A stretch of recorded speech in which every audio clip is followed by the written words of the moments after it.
பீகார் சட்டமன்ற தேர்தலில் பதிவான வாக்குகள் எண்ணும் பணியானது தற்பொழுது துவங்கி இருக்கிறது. நாட்டிலேயே மூன்றாவது பெரும் மக்கள் தொகை கொண்ட இந்த தருணத்தில் நம்முடைய செய்தியாளர் மதியழகன் இணைப்பில் இருக்கிறார். மதி, வணக்கம். முன்னதாகவே என்னென்ன முன்னேற்பாடுகள் செய்யப்பட்டிருக்கு, பீகாரில் அரசியல் களம் என்னவாக இருக்கிறது அப்படின்ற விவரங்களை வழங்கிட்டு இருந்தீங்க. தற்போதைய நிலவரப்படி அந்த வாக்கு எண்ணும் பணி துவங்கி இருப்பதான அண்மை தகவலை பார்க்கிறோம். அது தொடர்பான விவரங்களை பகிர்ந்து கொள்ளலாம்.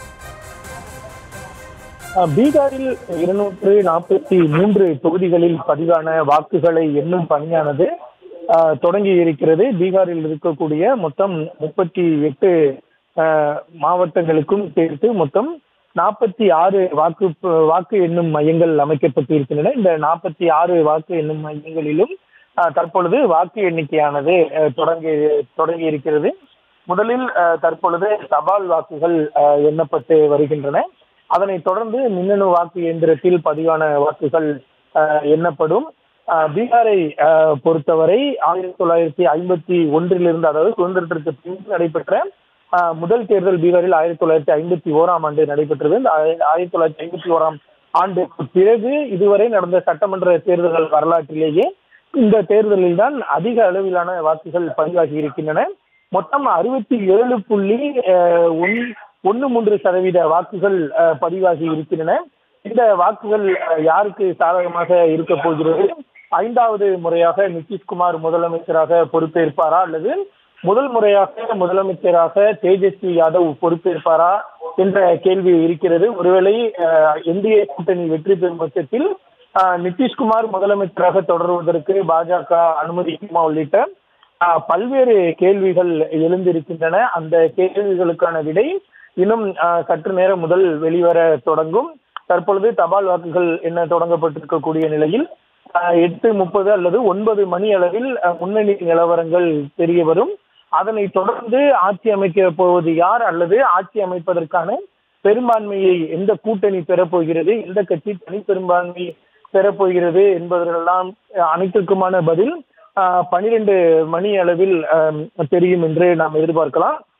மொத்தம் 38 மாவட்டங்களில் மொத்தம் 46 வாக்கு எண்ணும் மையங்களில் தற்பொழுது வாக்கு எண்ணிக்கையானது தொடங்கி இருக்கிறது.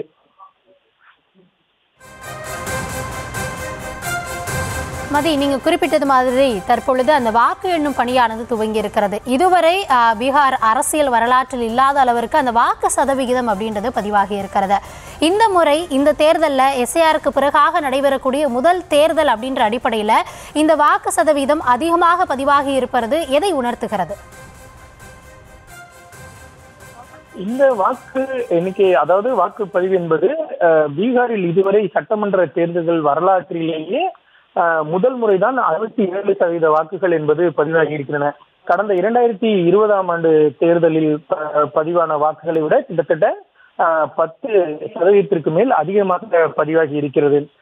கொரோனா காலம், அந்த இடைப்பட்ட, அதாவது கொரோனாவினுடைய முதல் அலை முடிந்து அந்த கொரோனா காலத்தில் முதல் முறையாக நாட்டிலேயே பீகாரில் தான் சட்டமன்ற தேர்தலானது நடைபெற்றது. அந்த தேர்தலில் கூட கொரோனா காலம் என்பதால் குறைவாக வாக்குப்பதிவானது போன்ற கருத்துக்கள், காரணங்கள் எல்லாம் சொல்லப்பட்டன. ஆனால் இந்த முறை மிக அதிக அளவிலான வாக்கு பதிவானதற்கு பெண்களினுடைய மகளிர் வாக்குகள் அதிக அளவில் பதிவானது முக்கியமான காரணமாக சொல்லப்படுகிறது. இந்த தேர்தலை பொறுத்தவரை பீகாரில் 62% ஆண்கள் தங்களது வாக்குகளை பதிவு செய்திருக்கக்கூடிய நிலையில் 72% மகளிர் வாக்குகள் பதிவாகி இருக்கின்றன. எனவே இந்த அளவிற்கு பீகாரில் வரலாறு காணாத அளவிற்கு வாக்கு எண்ணிக்கை பதிவானதற்கு காரணம் மகளிர் அதிக அளவில் தங்களது வாக்குகளை பதிவு செய்ததுதான். அந்த காரணம்தான் கூறப்படுகிறது. ஏனென்றால் 2 கூட்டணி சார்பிலும், என்டிஏவாக இருக்கட்டும் மகாகட்பந்தனாக இருக்கட்டும், 2 கூட்டணி சார்பிலும் போட்டி போட்டுக்கொண்டு பெண்களுக்கான திட்டங்கள் அறிவிக்கப்பட்டன. குறிப்பாக தேர்தல் அறிவிப்பு வருவதற்கு முன்பாகவே தொழில் தொடங்கும் பெண்களுக்காக 10,000 ரூபாய் வரவு வைக்கும் திட்டம் பிரதமர் நரேந்திர மோடி மற்றும் நிதிஷ்குமாரால் தொடங்கப்பட்டது. அதே போல தாங்கள் ஆட்சிக்கு வந்தால் 30,000 ரூபாய் பெண்களினுடைய வங்கி கணக்கில் நேரடியாக செலுத்துவோம் என்று தேஜஸ்வி யாதவ் அறிவித்திருந்தார். எனவே அந்த அறிவிப்புகளும் அதே போல இளைஞர்களினுடைய இளைஞர்களுக்காக அறிவிக்கப்பட்ட அறிவிப்புகளும் இந்த வாக்கு சதவீதத்தில் தாக்கத்தை ஏற்படுத்தி இருக்கலாம் என்று கூறப்படுகிறது. குறிப்பாக இளைஞர்களுக்கு அதிக அளவில் வேலை வாய்ப்புகள் உருவாக்கப்படும், அனைவருக்கும் அரசு வேலை வழங்கப்படும், அதிக அளவிலான வேலை வாய்ப்புகள் அரசு துறையாக இருந்தாலும் சரி, தனியார் துறையாக இருந்தாலும் சரி, அதிக அளவில் வேலை வாய்ப்புகள் உருவாக்கப்பட்டு இளைஞர்கள் பீகாரை தாண்டி செல்வது தடுக்கக்கூடிய வகையில் வேலை வாய்ப்புகள் உருவாக்கப்படும் உள்ளிட்ட பல்வேறு அறிவிப்புகள் இரண்டு கட்சிகள் சார்பிலும் கொடுக்கப்பட்டன. எனவே இளைஞர்கள் மற்றும் மகளிர்களை கவரக்கூடிய அதிக அளவிலான அறிவிப்புகள் வெளியிடப்பட்டதன் காரணமாக அவர்கள் அதிக அளவில் வாக்குகளை செலுத்தியதன் காரணமாகவே வரலாறு காணாத அளவிற்கு பீகாரில் வாக்குப்பதிவு என்பது அதிகமாக இருந்ததாக தகவல்கள் வெளியாகி இருக்கின்றன. இந்த இரண்டும் யாருக்கு சாதகமாக இருக்க போகிறது என்பதை தான் நாம் பார்க்க வேண்டும்.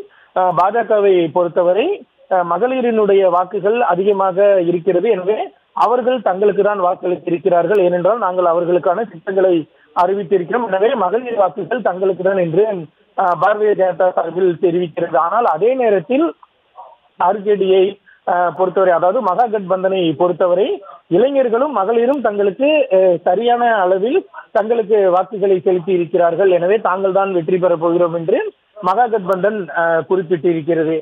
எனவே அதாவது ஒரு புறம் ஏற்கனவே 10,000 ரூபாய் செலுத்தப்பட்டது, மற்றொரு புறம் அறிவிப்பு 30,000 ரூபாய் செலுத்தப்படும் என்ற இந்த இரண்டு அறிவிப்பிலும் மகளிரும் சரி, அதே போல அதிக அளவிலான வேலை வாய்ப்புகள் வழங்கப்படும் என்ற உத்தரவாதத்தை இளைஞர்கள் ஏற்று எந்த தரப்பிற்கு வாக்கு செலுத்தி இருக்கிறார்கள் என்பது மிகப்பெரிய ஒரு எதிர்பார்ப்பை ஏற்படுத்தி இருக்கிறது. தற்பொழுது வாக்கு எண்ணிக்கை தொடங்கி ஒரு 5 நிமிடங்களை கடந்திருக்கக்கூடிய நிலையில் தபால் வாக்குகள் எண்ணப்பட்டு அடுத்ததாக 8:30 மணி அளவில் இருந்து மின்னணு வாக்குப்பதிவு இயந்திரத்தில் பதிவான வாக்குகள் எண்ணும் பணி தொடங்க இருக்கிறது. அதனைத் தொடர்ந்து முன்னணி நிலவரங்கள் தெரிய வரும். ஏற்கனவே இந்த வெற்றியை கொண்டாடக்கூடிய வகையில் 500 கிலோ அளவிற்கு இனிப்புகள் பாரதிய ஜனதா சார்பில் ஆர்டர் செய்யப்பட்டு அது தயாரிப்பு பணிகள் எல்லாம் நடைபெற்று வருகின்றன. இந்த நிலையில் தான் பாஜக சார்பில் மற்றொரு அறிவிப்பானது வெளியிடப்பட்டு இருக்கிறது. இன்று ஒருவேளை தாங்கள் வெற்றி பெற்றாலும் கூட மிகப்பெரிய அளவில் கொண்டாட்டமோ அல்லது பட்டாசுகளை வெடிப்பது போன்ற நிகழ்வுகளோ இருக்காது என்று பாரதிய ஜனதா சார்பில் ஒரு அறிவிப்பானது வெளியிடப்பட்டு இருக்கிறது. அதாவது தாங்கள் தான் வெற்றி பெறுவோம் என்று பாரதிய ஜனதா சார்பில் ஒரு நம்பிக்கையுடன் தெரிவித்திருந்தாலும் கூட இதற்கெல்லாம் ஒரு கட்டம் மேலே சென்று தேஜஸ்வி யாதவ் தாங்கள் தான் வெற்றி பெறுவோம், அதாவது பதவியேற்கும் நாளையே தேஜஸ்வி யாதவ் ஏற்கனவே அறிவித்து விட்டார். நவம்பர் 14ஆம் தேதி வாக்கு எண்ணிக்கை நடைபெற்று அதில் நாங்கள் வெற்றி பெற்று நவம்பர் 18ஆம் தேதி பீகாரில் புதிய அரசு அமையும், தாம் முதலமைச்சராக பதவியேற்போம், பீகாரில் புதிய ஆட்சி நவம்பர் 18ஆம் தேதி பதவி ஏற்கும் என்று பதவியேற்பு தேதியவே தேஜஸ்வி யாதவ் மிகவும் நம்பிக்கையாக அவர் அறிவித்திருக்கிறார். இந்த தேதியை அவர் பலமுறை குறிப்பிட்டும் அவர் பேசியிருக்கிறார். அதாவது தேர்தலுக்கு பிந்தைய கருத்து கணிப்புகள் அனைத்துமே பாஜக கூட்டணிக்கு என்டிஏ கூட்டணிக்கு சாதகமாக இருந்தாலும் கூட அந்த தேர்தலுக்கு பிந்தைய கருத்து கணிப்புகள் அனைத்தும் பொய்யாகும். இந்த கருத்து கணிப்புகள் அனைத்தும் பாஜக மூலம் பாஜக வெளியிட வைத்திருக்கிறது. பாஜகவினுடைய உத்தரவின் பேரில் தான் அந்த தேர்தலுக்கு பிந்தைய கருத்து கணிப்புகள் வெளியிட வைக்கப்பட்டு இருக்கின்றன.